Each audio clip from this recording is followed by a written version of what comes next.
Alors salut la team, j'espère que vous allez bien. Bienvenue dans cette troisième vidéo sur le développement d'applications multiplateformes avec l'outil Flutter de Google. Voilà, dans cette vidéo en fait nous allons voir un peu comment fonctionne Flutter et nous allons essayer d'afficher du texte et aussi de voir quelques petites notions de base nécessaires pour le développement d'applications avec Flutter. Donc la dernière fois je vous avais expliqué que nous avons les différents dossiers de notre projet ici. Et dossier dans lequel nous avions Android qui nous permettait de récupérer tout le code Android, ensuite celui de iOS et en dernière position le dossier du web, conformément aux options que nous avons sélectionnées lors du lancement de notre nouveau projet. Aujourd'hui nous allons travailler sur un fichier principal qui s'appelle le main.dart. Donc le main.dart en fait c'est ce fichier là qui se trouve dans le dossier lib, voilà. Et vous pouvez le retrouver ici, il est nommé main.dart. Nous allons l'explorer et ensuite je vais vous expliquer les petites notions que nous avons besoin de comprendre afin d'être à l'aise avec l'outil Flutter. Donc c'est parti, je vais d'abord réduire cette partie là des dossiers afin qu'on puisse bien voir le code. Et comme vous pouvez voir ici, à la première ligne c'est écrit import package, voilà, .fluttermaterial.dart. En fait ce que nous faisons ici pour pouvoir générer cette application là, c'est ce qu'on appelle du material design. Donc raison pour laquelle nous avons besoin du fichier material.dart, c'est ce fichier là en fait qui va nous permettre de récupérer tous les widgets que nous allons utiliser avec Flutter. Donc les widgets c'est les différents composants que nous utilisons pour créer nos applications. Par exemple ici vous pouvez voir que nous avons une app bar là où le titre ou bien le nom de notre application est affiché. Ensuite nous avons du texte au centre, voilà, un texte aussi et un bouton. Tous ces éléments là c'est ce que on appelle avec Flutter des widgets. Donc le texte en Flutter sera appelé widget, le bouton sera appelé widget, l'image etc etc. Et la particularité avec Flutter c'est que même le style sera considéré comme des widgets. Par exemple la couleur que nous allons ajouter aux différents éléments seront aussi considérés comme des widgets. Donc nous allons aussi les ajouter comme si on ajoutait des widgets. Donc c'est parti. Ensuite nous avons ici une fonction, voilà la fonction void_main et dans laquelle c'est écrit run const my_app. Donc le my_app ici c'est l'application en fait. Cette fonction là nous permet de lancer notre application comme vous pouvez le voir ici. Et là, nous allons supprimer tout ce qui est en bas parce que ce code qui a en dessous ici, c'est celui qui nous permet d'incrémenter en fait la valeur ici. Lorsque je clique sur le bouton, vous pouvez voir que la valeur s'incrémente. Donc, je vais fermer cela. Je vais supprimer tout ce code-là et on va recommencer. Je vais vous expliquer les différentes étapes que nous allons utiliser pour pouvoir créer notre application. Donc, une fois que j'ai supprimé ceci, vous pouvez voir que je vais avoir une erreur d'un instant à l'autre ici. Par exemple, ici, vous voyez que my_app est en erreur. C'est-à-dire que la fonction void_main ne retrouve plus le widget my_app ou bien ce que nous avons appelé ici my_app. Exactement parce que je viens de le supprimer. Donc, nous allons recréer notre objet my_app afin que la fonction puisse le relancer. Pour cela, on aura besoin de deux types de widgets principaux, notamment le stateless widget et le stateful widget. Donc le stateless widget c'est quoi? C'est un widget en fait, c'est un grand widget dans lequel nous allons mettre différents autres widgets. Mais la particularité avec le stateless widget c'est que ce widget là ne peut pas s'actualiser. On ne pourra pas faire du dynamisme. Comme ici par exemple vous voyez que lorsqu'on clique sur le bouton, il y a une interaction. Donc le chiffre 2 va changer, il deviendra 3 etc etc. Donc, dès que notre page est dynamique, on ne pourra pas utiliser le stateless widget. On utilisera plutôt le stateful widget. Donc, le stateful widget permet en fait le dynamisme d'une application. Donc, on utilisera le stateless widget dans le cas où on veut faire une page qui n'interagit pas, dans laquelle on ne peut pas interagir. Donc, dans cette page-là, on pourra mettre des images, du texte, des informations, c'est tout. On ne pourra pas interagir. Mais une fois qu'on veut interagir avec notre application, avec notre page, on va utiliser le stateful widget. Donc pour créer un stateful widget, on fera comme ça. On va écrire simplement STF. Et Flutter ou bien Android Studio va nous proposer directement l'outil adéquat.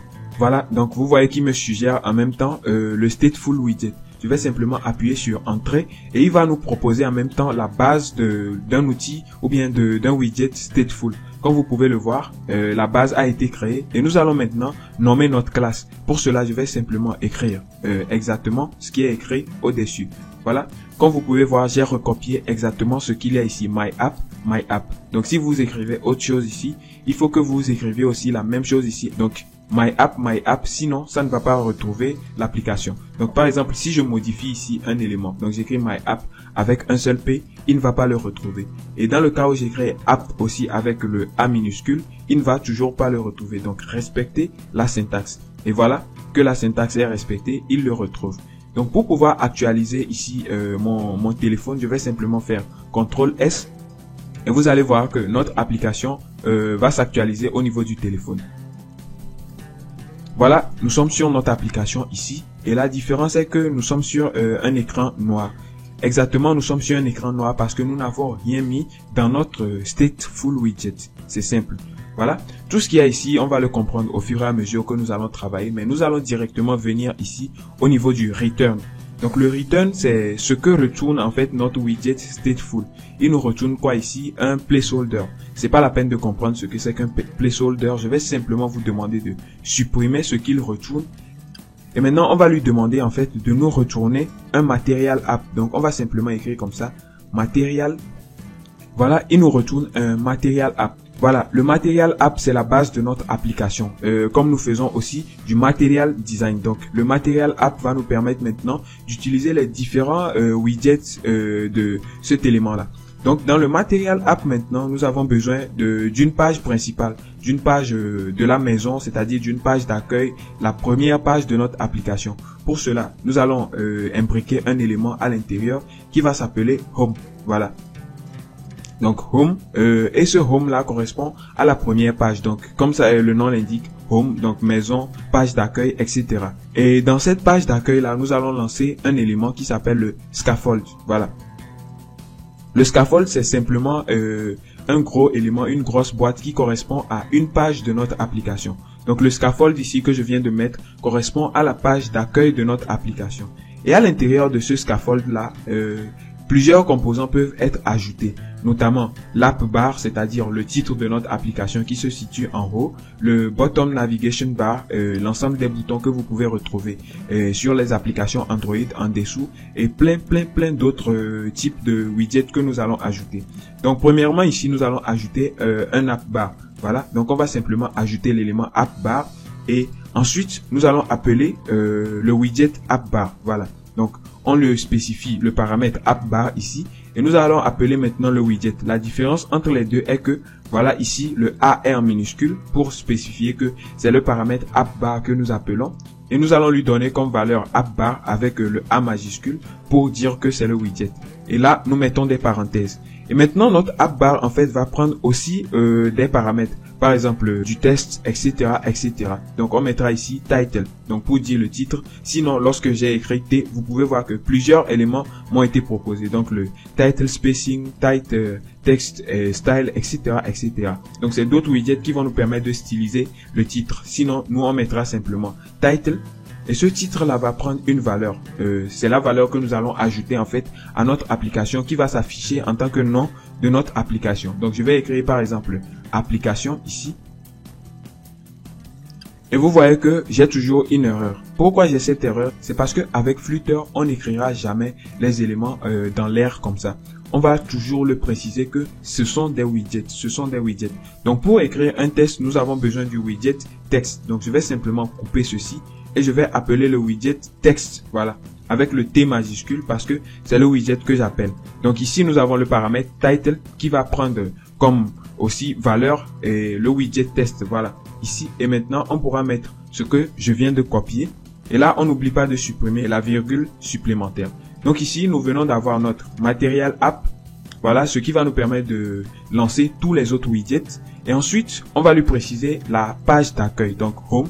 Et voilà, et cette page d'accueil là correspond au scaffold. Voilà le scaffold qui contient tous les éléments de notre page d'accueil. Donc nous avons ici le app bar qui nous permet de spécifier le widget app bar dans lequel nous avons besoin d'un titre. Et ce titre là contient un widget test parce que c'est le widget test qui nous permet d'afficher du texte. Maintenant je vais enregistrer et nous allons voir que notre application va se lancer avec comme titre, voilà, application. Comme vous pouvez voir ici, c'est écrit application. Maintenant, au niveau du app bar, on peut définir la couleur de notre barre de navigation en ajoutant la propriété background color. Mais pour une histoire d'esthétique, nous allons retourner à la ligne. Donc, je vous conseille maintenant de mettre le titre ici, de venir derrière le titre, de le mettre à la ligne. Et ensuite, après la virgule ici, nous allons aussi spécifier l'autre paramètre que nous voulons ajouter. Voilà. Donc, petite tabulation. Et ici, on va mettre le background color. Voilà, le background color qui aura une valeur de colors. Voilà.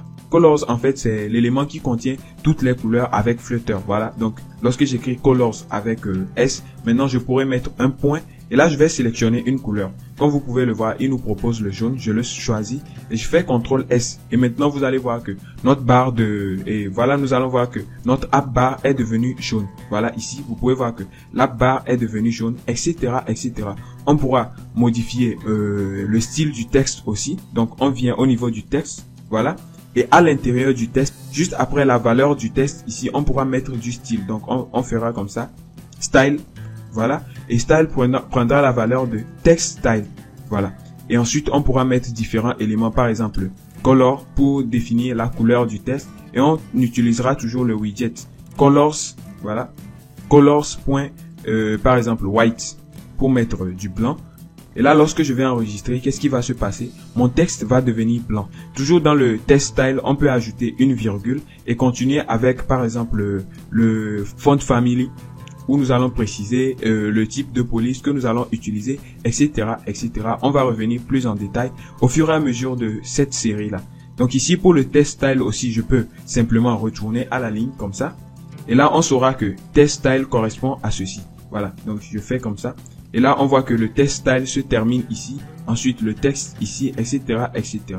Donc, maintenant que nous avons travaillé sur notre app bar ici, c'est-à-dire le titre de notre application, nous allons passer à un autre élément aussi qui est le body. Donc, il faudra que nous déterminions où se termine notre app bar. Donc, le app bar ici commence au niveau de cette parenthèse et se termine ici. Comme vous pouvez le voir, app bar. Donc, juste après la virgule, au niveau toujours dans la construction de notre scaffold, parce que je vous rappelle que c'est le scaffold qui contient le app bar ici. Voilà. Donc, après le app bar, je vous avais dit que le scaffold contient aussi le body. Voilà. Donc, je vais simplement saisir body. Et dans body aussi, nous allons pouvoir ajouter des éléments. Donc, le body ici correspond à cette partie-là de l'écran, la partie centrale. C'est là où tous les éléments vont s'afficher. Maintenant, dans le body, nous allons ajouter des widgets aussi, différents widgets. Par exemple, du texte, voilà. On va simplement ajouter le widget texte ici, dans lequel nous allons écrire, par exemple, bienvenue dans notre application. Voilà, bienvenue dans notre application et je vais enregistrer. Donc, dès que j'enregistre, vous allez voir que nous avons ici, au niveau de l'application, je ne sais pas si vous voyez, mais c'est écrit bienvenue dans notre application. Donc, si je veux ajouter un autre élément, comment je vais faire? Je ne pourrais plus faire comme ça, texte. Voilà, parce que on ne peut pas ajouter deux éléments dans le body. Donc, pour éviter ou bien pour contourner cela, nous allons voir un autre widget ici avec Flutter qui s'appelle le container. Donc, on va créer un widget container, voilà, comme ça. Et dans ce widget container là, on pourra mettre différents éléments. Donc, ici par exemple, je vais mettre un child, voilà. Le widget container aussi ne peut que contenir un seul élément. Voilà, donc je vous montre ça à titre d'exemple simplement. Et au niveau du test, on pourra mettre, voilà, du n'importe quoi, on enregistre, voilà. Et là, l'application aussi va s'actualiser. On me dit que j'ai une erreur à cause de cette virgule supplémentaire. Donc je vais la supprimer, j'enregistre et vous allez voir que le test apparaît aussi. Voilà. Maintenant, on ne peut plus ajouter aussi d'autres éléments parce qu'un container ne peut que contenir aussi un élément. Voilà.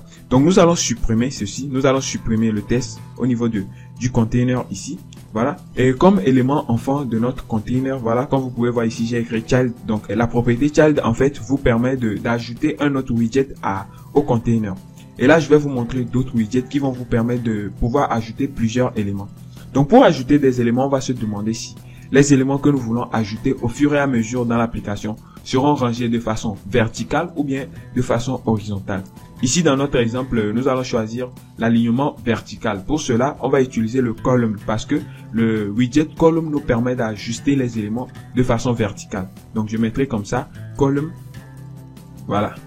Et dans ce widget column maintenant, on pourra ajouter un paramètre qui sera cette fois-ci le children, voilà, parce que lui il prend plusieurs éléments. Et voilà, vous pouvez voir que on me génère directement des crochets. Et dans ce paramètre children là, je pourrais maintenant ajouter plusieurs éléments, notamment le texte par exemple ici. Par exemple, je vais écrire texte d'essai. Et juste par la suite, je pourrais mettre une virgule et continuer aussi, soit en ajoutant du texte, voilà, ce n'est pas forcément du texte seulement que nous pouvons ajouter. On peut aussi ajouter d'autres widgets, notamment les images, etc., etc. Donc, je vais écrire ici, par exemple, deuxième texte. Et vous allez voir ce qui va se passer. Donc ici, on aura deux textes, voilà, qui vont s'afficher au niveau de notre application. Et là, le premier texte est en haut et le deuxième texte est en bas.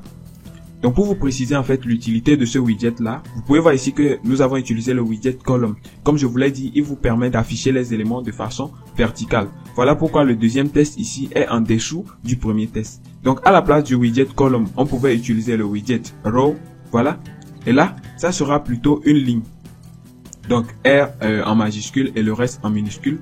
Et j'enregistre. Vous allez voir qu'il va afficher les éléments de façon horizontale. Donc, nous avons le premier texte ici et le deuxième texte ici. Voilà. C'est juste pour vous montrer. Donc, nous venons d'apprendre les deux nouveaux widgets aussi. Le column qui permet d'afficher les éléments de façon verticale et le row de façon horizontale. Donc, je vais revenir sur le column. Voilà. Et on va continuer avec le column. Maintenant que j'ai mis le widget column, vous pouvez voir que les éléments sont affichés de façon verticale. Donc, l'un en dessous de l'autre, l'un en dessous de l'autre, etc., etc. Mais juste que je veux aussi centrer ces éléments-là. Donc, à la place du container, parce que le container, c'est juste un élément, une boîte, un conteneur, qui va permettre de pouvoir regrouper d'autres éléments. Voilà, comme vous connaissez l'utilité maintenant, on pourra le supprimer. Et à la place du container, on va plutôt mettre un center. Voilà, le center va simplement centrer les éléments au niveau de notre body. Voilà.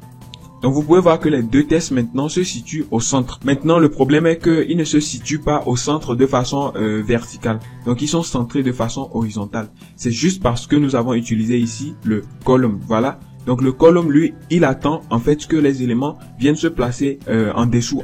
Voilà pourquoi il ne centre pas les éléments. Mais si nous voulons forcer que le column centre des éléments pour nous, ici au niveau du widget column, nous allons ajouter une autre propriété qui sera le main axis. Voilà, alignment. Donc, le main axis alignment, ça sera, c'est la propriété qui définit le type d'alignement que notre axe principal va appliquer. Ici, l'axe principal au niveau du column, c'est l'axe vertical. Voilà, comme nous voulons afficher les éléments de façon centrée par rapport à la verticale, on va spécifier le main axis alignment ici et on pourra, voilà, repréciser maintenant le type de widget. Puis, on fera point center. Voilà. Donc, le paramètre main axis alignment avec petit m prendra pour valeur main axis. Donc, l'outil main axis avec maintenant le grand M et maintenant point center. Voilà, pour pouvoir centrer les éléments par rapport à la verticale. Et lorsque je vais faire CTRL S, vous pouvez voir que notre texte maintenant passe au centre. Donc, nous avons centré les éléments, voilà, dans notre body grâce au widget center. Ensuite, grâce aussi à la propriété main axis alignment de notre widget column. Donc voilà les gars, nous venons d'apprendre beaucoup de choses. À première vue, ça semble un peu compliqué, mais je vous demande de vous appliquer, d'essayer de faire ce que nous avons fait et d'essayer aussi de tester d'autres choses afin de comprendre comment fonctionne cet outil-là. Je vous rassure que c'est très facile une fois que vous comprenez le système de fonctionnement. Voilà, donc dans cette vidéo, nous avons déjà appris beaucoup de choses, notamment le Material App ici qui nous permet de lancer les autres widgets, et dans lequel nous avons spécifié une page d'accueil, donc la page principale, grâce au scaffold qui correspond au conteneur de toute notre page. Voilà, le scaffold dans lequel nous avons ajouté un app bar ici, comme vous pouvez le voir, et nous avons spécifié la couleur, voilà, d'arrière-plan de notre app bar, qui est le jaune. On a aussi utilisé le widget texte qui nous permet d'afficher le texte partout dans notre application. Ensuite, le body, voilà, qui nous permet d'afficher les différents composants que notre application va présenter au client ou bien à l'utilisateur. Dans la prochaine vidéo, nous allons travailler sur le bottom navigation bar. Donc, les fameux boutons qui apparaissent ici en bas, sur lesquels nous pouvons cliquer pour naviguer dans notre application. Et nous pourrons aussi éventuellement travailler sur les assets. Donc les assets, c'est les outils qui nous permettent d'ajouter des ressources comme des images, des polices d'écriture, des couleurs personnalisées, etc., etc.